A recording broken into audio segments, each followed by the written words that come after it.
Today, we're going to break down a really fascinating model for how a new kind of community, a new fellowship, is actually formed. The source for this is a sermon that pulls apart a passage from the Gospel of John to show us three core principles behind this unique way of gathering people. Okay, let's dive right in. So, where does this whole idea even begin? Well, it starts with a problem that, let's be honest, we all feel. The world feels broken, fractured. You see conflict everywhere, from nation against nation all the way down to people against people. The source text sets this up as the fundamental human condition that desperately needs a real solution. And to really get a handle on this brokenness, the sermon points way back to an ancient story, the Tower of Babel. This story goes that all of humanity, united in pride, tried to build their way up to the heavens. But the result wasn't some grand unity. It was confusion, breakdown in communication, and ultimately they were scattered.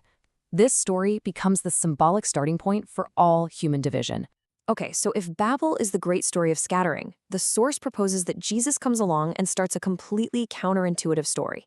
He doesn't just try to manage the division. He starts a process of gathering people into what's called a new fellowship, basically reversing the Babel effect.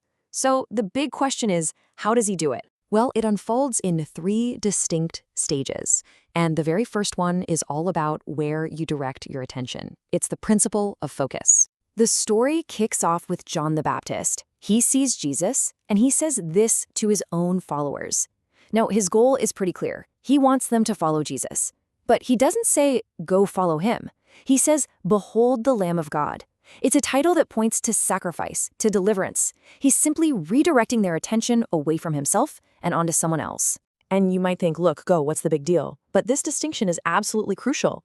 The very first invitation isn't a command to do something, it's an invitation to just look, to observe.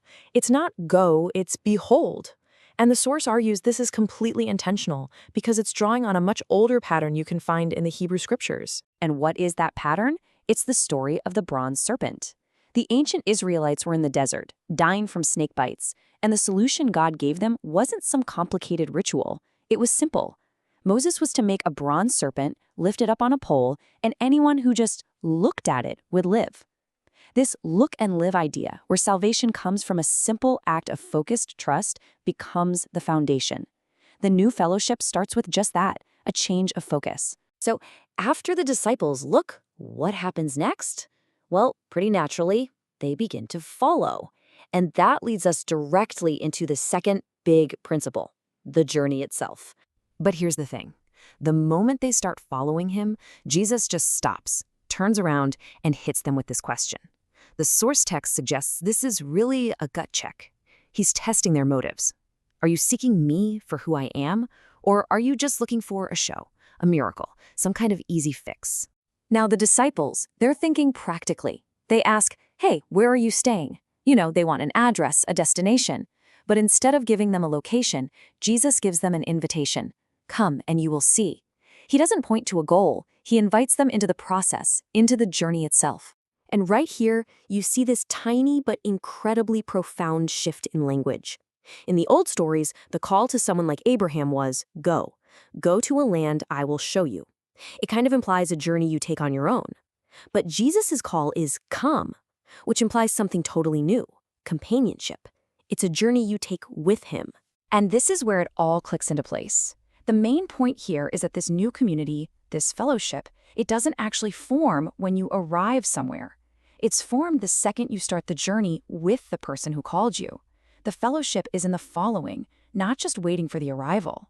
So this journey isn't just about moving from point A to point B. It's designed to be totally transformative. It's not just about getting somewhere. It's about becoming someone.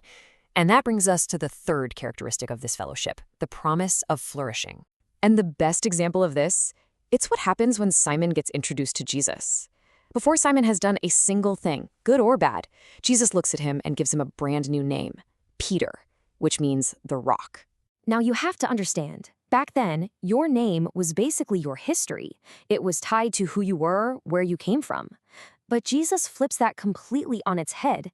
He gives Simon a name based not on his past, but on his future, on the person he knows Simon will become. He's naming Simon's potential into existence. And the sermon makes it really clear, this isn't some special treatment just for Peter. This is a core feature of the whole fellowship. Everyone who joins gets an identity that's defined by their future promise. It effectively frees them from being stuck with the label of their past failures or circumstances. All right, so we've got these three big ideas: focus, following, and flourishing. But how do they all connect? Well, the sermon builds them all toward this really powerful and, honestly, unexpected conclusion. The big reveal really happens through the story of this guy named Nathaniel, who is, to put it mildly, a total skeptic. I mean, when he hears Jesus is from Nazareth, his reaction is basically, yeah, right. Can anything good come from there? He's completely unimpressed. But when Nathaniel actually meets Jesus, Jesus says something that would have blown his mind.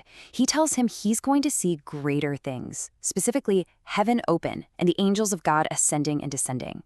Now, for anyone who knew their scriptures, this is a massive callback to that famous story of Jacob's ladder, the dream of a stairway that connected heaven and earth, a place Jacob called Bethel, the house of God. And right there, that's the punchline of the whole thing.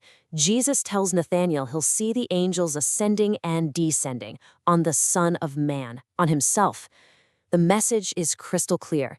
The meeting point between heaven and earth, it's not a place anymore, it's a person. Jesus himself is the ladder.